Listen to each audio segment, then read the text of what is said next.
Well, this is going to be the first video of probably many chronicling the adventures of me and my high mileage auction rigs that I pick up and put a little lipstick on and turn around and sell.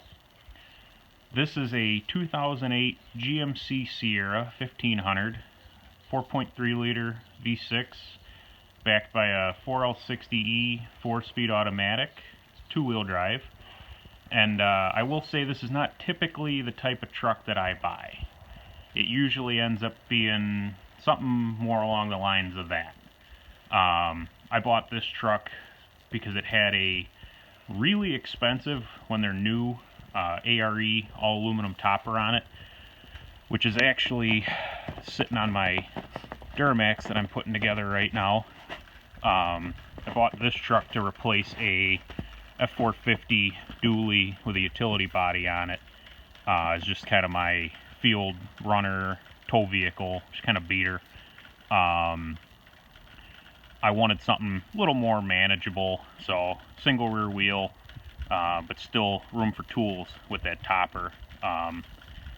So that's actually how I ended up with this little 1500. So let's just do a quick little walk around on it.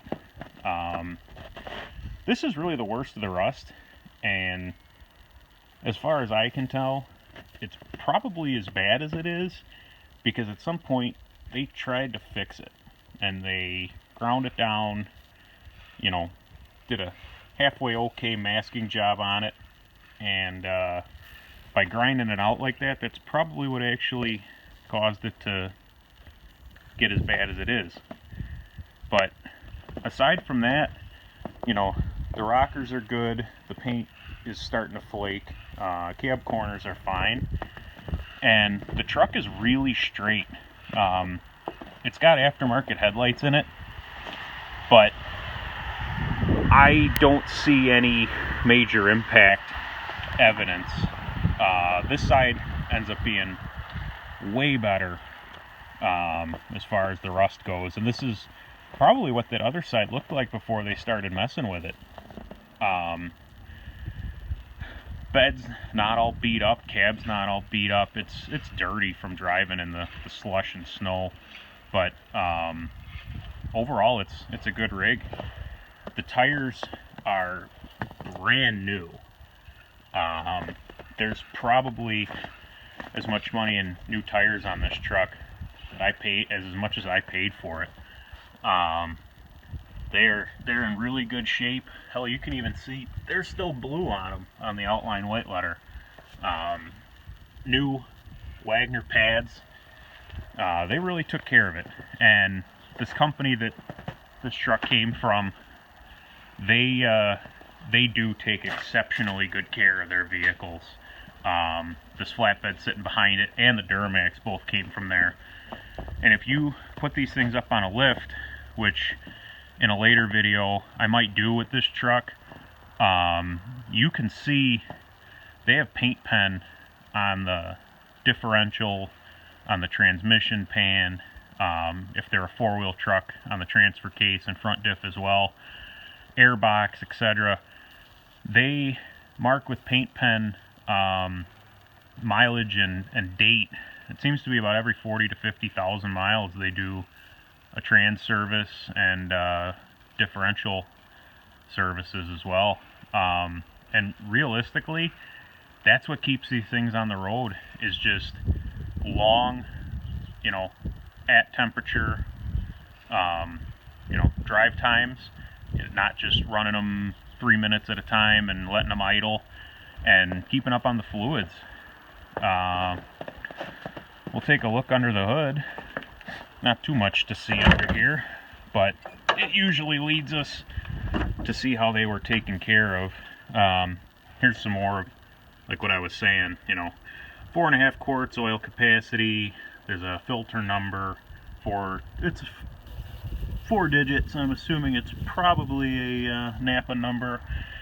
And then drain plug is 13 millimeter, so you don't have to crawl under it twice.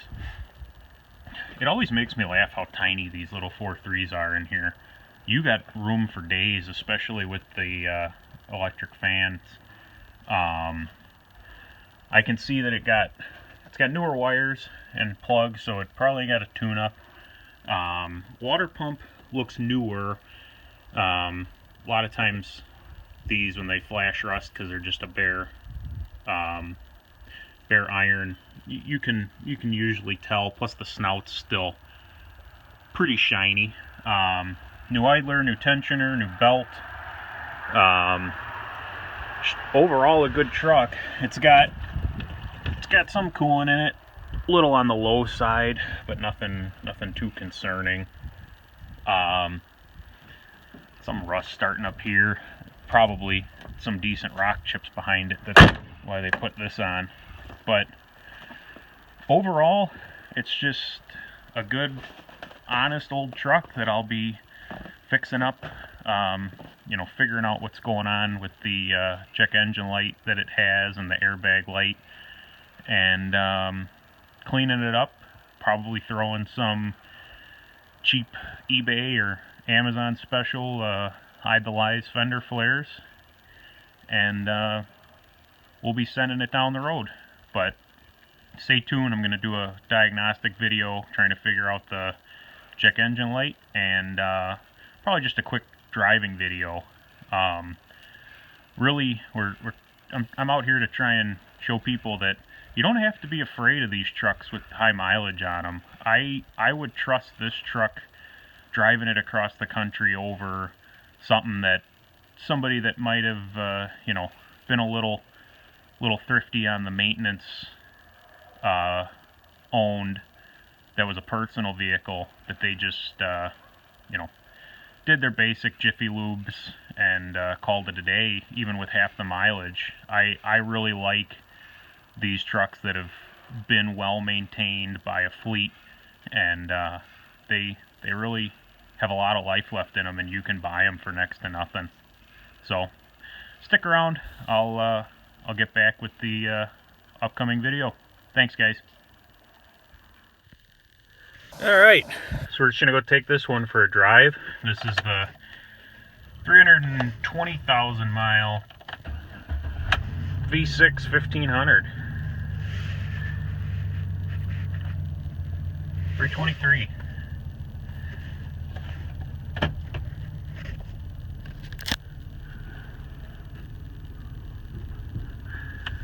As you can see, it's got a nice windshield crack in it.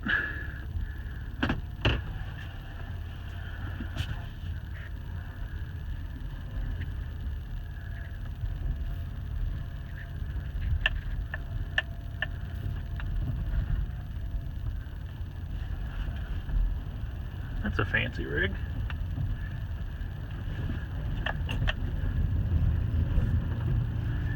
This truck's two-wheel drive, but it's got posi in it, which really helps with these things in the snow.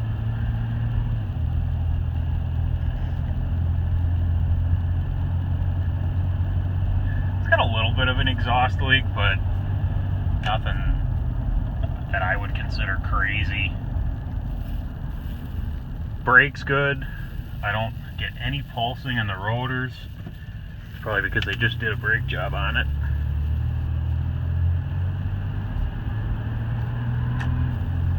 The weird thing with these trucks to me is how much they just wind out. But obviously it's a tiny little engine. But as much as it really rings out going through the gears, when the converter locks in fourth, it really puts you down there in the RPMs.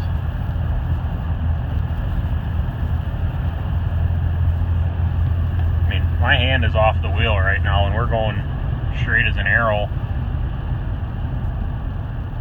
Again, these trucks, it all comes down to how people take care of them. And these fleet trucks, if you get the right company, they pretty much maintain them with an open checkbook, because it's somebody else's checkbook.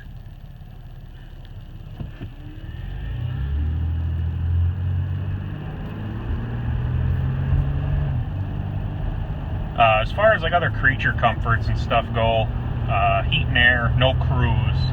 I might actually keep the thing for a little while and use it as just a beater truck if it had cruise control, but I end up doing like 150, 200 miles a day more often than not, and not having cruise control gets kind of old. The Harley converter locked. I mean, at 55, we're at 1450, just shy of 1500 RPM. Like, it's a cruiser when you actually just get it out there. But yeah, I mean, no real significant issues, no clunks or any sort of noise coming out of the front end. Feels like it needs shocks, but again, to be expected. It's not, there's nothing on this truck that would be out of line for repairs that you would have to do on something with a third of the mileage in all reality.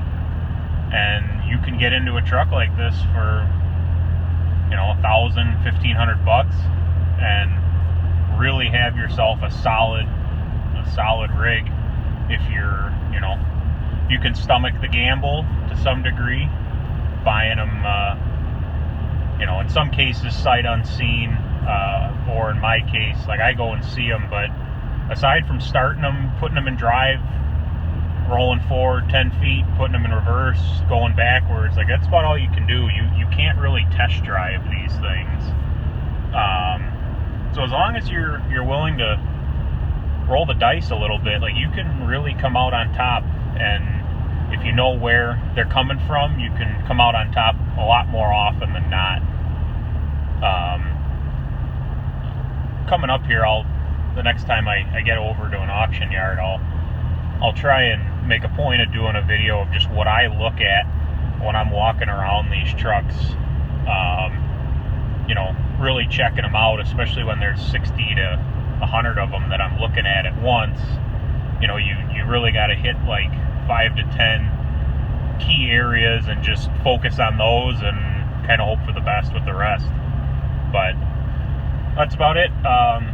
We'll get back and start taking a look at what the check engine light is, and maybe we'll dive into that airbag light as well.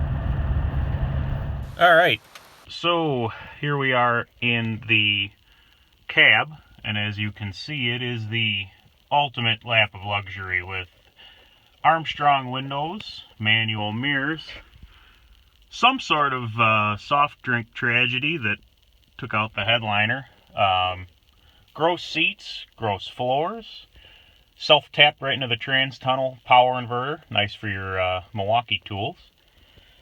And we are going to see what we got going on here. We also have the airbag light and a TPMS fault. TPMS is driver front sensors dead. TPMS, that kind of ends up being like the bane of my existence, so I really don't mess with them too much. These old trucks, you know, you end up having to do one sensor, the next one fails, you're just constantly chasing them around unless you just do all four. So I typically just go ahead and forget that that light's flashing at me. But airbag is something I will address in the future, but I just, it's not a major concern right now. And yeah, we got 323,000 miles on this rig, and it drives so nice.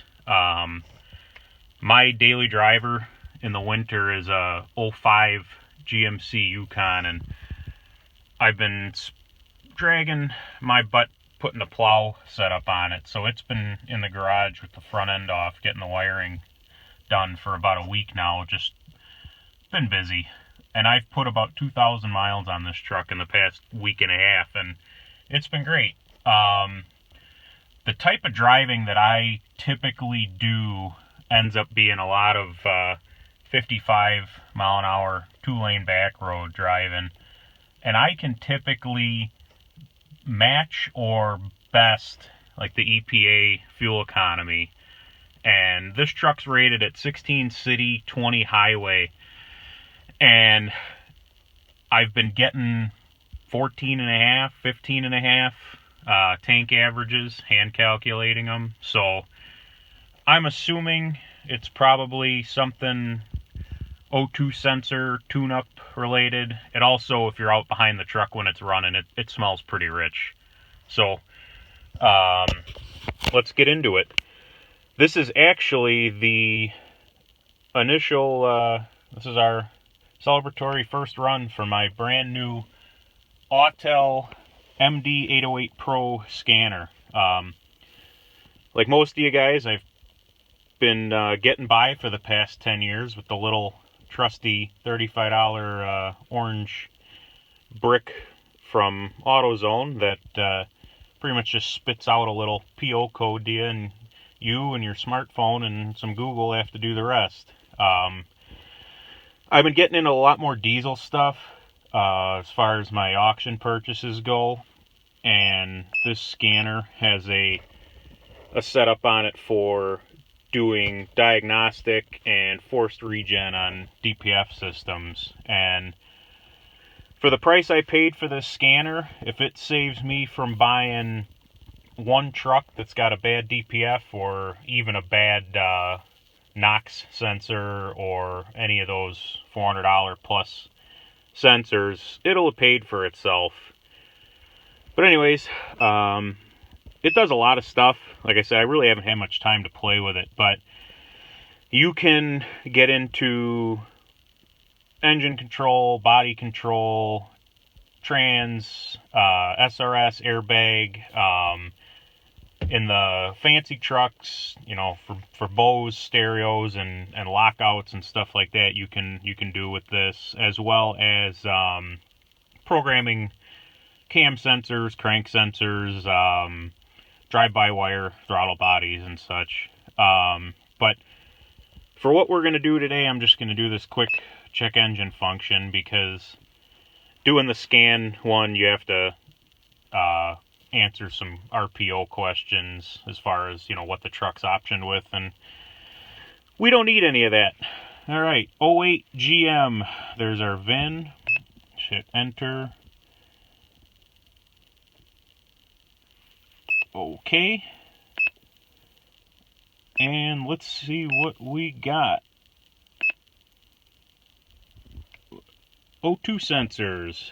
Bank 2 sensor 1. PO 050, 059, 154, 155, 050, probably an 050 PD, 59.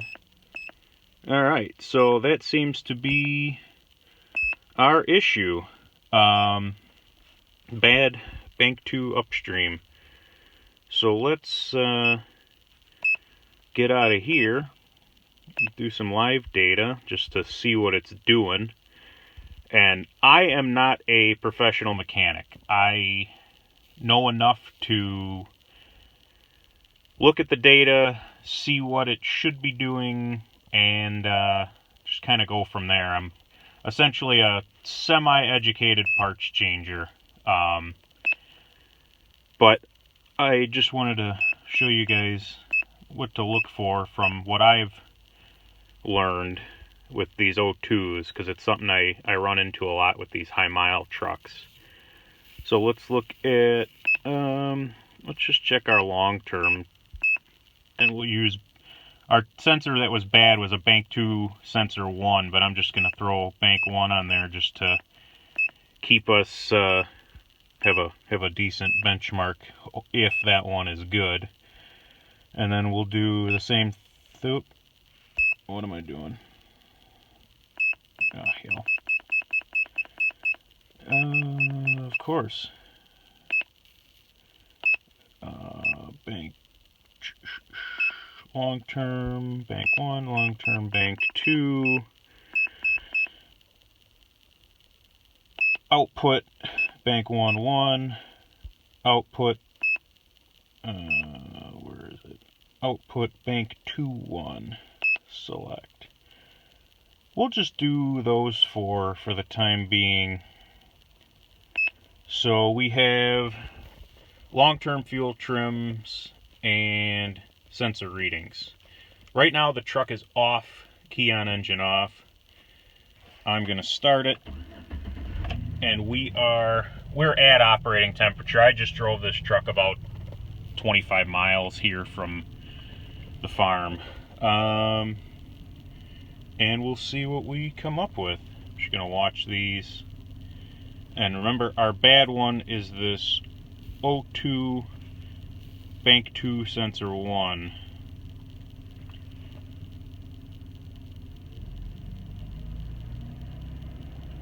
I'm gonna give it a little bit of throttle.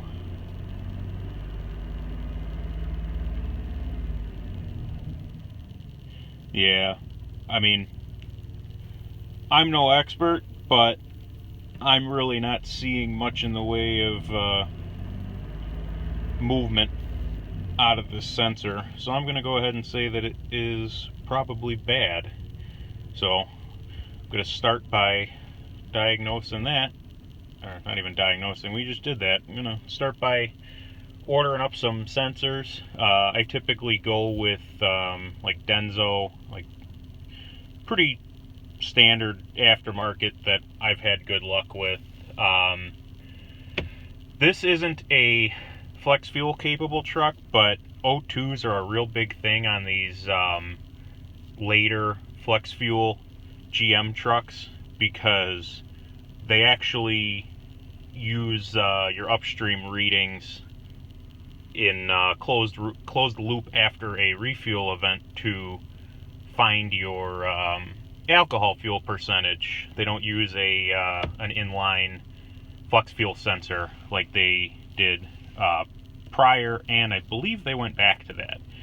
So if you ever have one of these trucks that's got poor starting manners, almost like a typical intake gasket leak in your older GMs, and these two, I guess, hard start when cold and poor fuel economy, plug your scanner in and see if you have a crazy high alcohol fuel percentage, because a lot of times that's actually what'll be your issue. And you know, $70 worth of O2 sensors will get you back in line as far as